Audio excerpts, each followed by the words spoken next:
Akin naman magte-testimony dahil marami pong paghanap ngayon. Sabi nga niya, busog na busog tayo sa Word of God, sa exhortation, sa exhortation. Tawagin lang po natin yung naunang may birthday. Bro, Marlon Magat. Hansa. Birthday one. And gusto ko lang magpasalamat at magpuri sa ating Panginoon sa panibagong buhay na pinagkaloob niya sa akin. Gusto kong magpasalamat sa Panginoon sa kanyang dakilang pag-ibig, sa kanyang pag-iingat sa buong taon, at sa kalakasan na pinagkakaloob niya sa akin sa isang buong taon. Yun sa pag-iingat, sa blessings na pinagkakaloob ng ating Panginoon. Kaya dapat lang na glorify natin lagi ang ating Panginoon sa ating buhay. Makita ang Panginoon sa ating buhay, sa ating pamumuhay. Kaya sa Diyos lang ang pinakamataas na papuri at pasasalamat. Salamat po.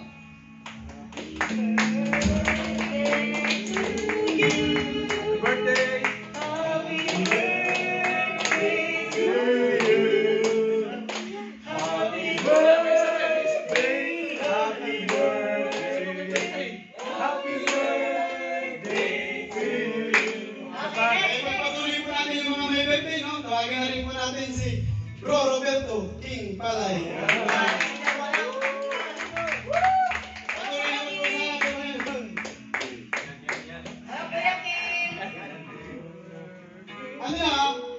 Puro kasayahan lang, walang iyakan.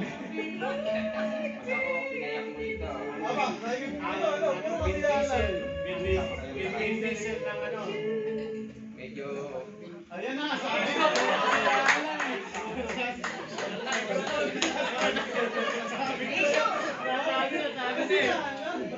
Sabi na eh. I surrender myself to the Lord. Whatever happened, please guide me in everything in my life. Strength in everyone. Medyo Kaya kinuha ko na agad ito eh. Isan lang natin sa harap ni Vincent.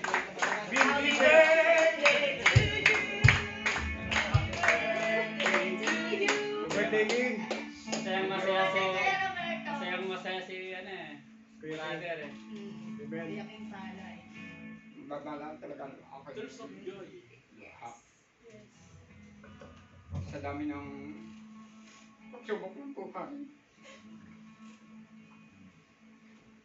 Unang pagsubok ng aking buhay, my father is lost, 1987 until now, nothing to see. Hindi ang aming pamilya, sa bawat isa sa amin, nandun ang pagtutulungan. Sabay lang ng ating dakilang Diyos, kasi may napagsubok ng buhay. Nalayo ako sa aking pamilya since 2007. Until now, nakabalik 2015, naglaho din ang lahat. Nakabalik 2016, until now, yung aking bunso, hindi ko pa nakakita. 8 years straight, nawala din ang lahat. Yung bahay na pinundar ko, ang pamilyang binuo ko, nadurog, pero sabi ko kay Lord, siya nang bahala sa akin. Gusto ko sa aking buhay, nakaranas ako dito, nag-collapse ako sa aking trabaho, hindi ko alam, yung isa kong ka-brother, ang sabi lang sa akin na 3 beses ako natumba, wala akong kaalam-alam. So, tinawagan ko yung boss ko, sabi ko, boss, hindi maganda ang aking pakiramdam. Di bang dalhin mo ako sa ospital? Kaso wala kaming driver. Sabi sa akin ng boss ko, magpahinga ka ng konti.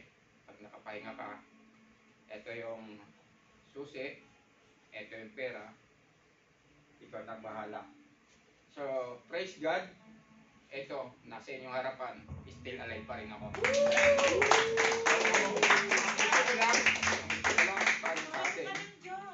Ito ko lang ipaalam sa bawat isa sa atin. Ang trial ng buhay, wag lang po natin susubuan. Tama. Amen. Kapag sumuko ka, talo ka. Laban. Laban lang. Laban lang. Ako, to be honest,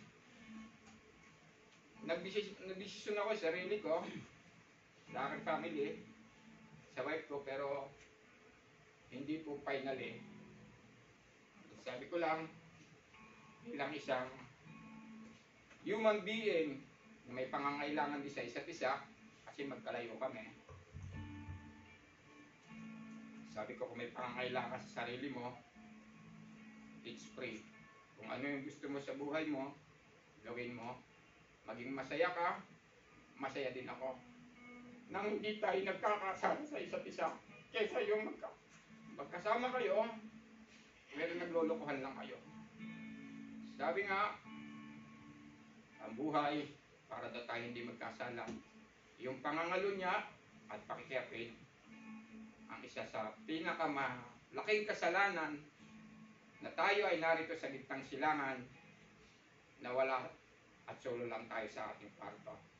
Pero kung gusto mong paligayahin ang iyong sarili, makipaghiwalay ka muna sa iyong kapartner para hindi tayo magkasala ng pangangalo niya. Yun lang po, sana ang aking mensahe. Pasensya na kayo kung medyo talagang dugo ang Laban lang. aking pagkatao. Marami na nakaalam nito, pero sabi ko nga, sana kapwa kami maging masaya sa kung ano man yung gusto ng Panginoon para sa atin. Maraming salamat.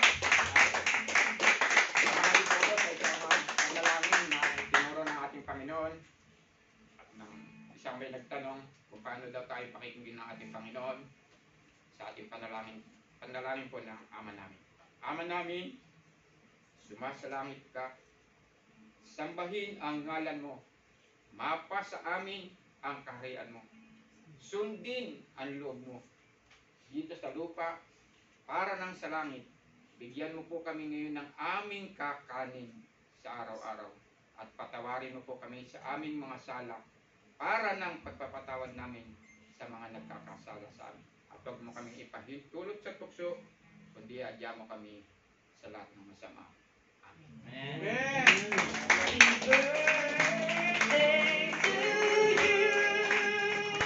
Happy birthday to you. Happy birthday, happy birthday, happy birthday to you. Okay. Happy birthday. Salamat kay Jeff. Siyempre kagabi, medyo sumakit na naman yung bato ko. Kaya masarap eh. Yun din po ang naging dahilan ng naturukan din ako sa puwet. Dahil sa kabsa. Ingat po tayo sa kabsa. Masarap ang kabsa pero may piligro. Lalo na yung paham.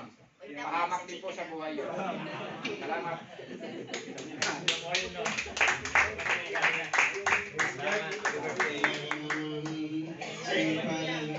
Talagang nagmana sa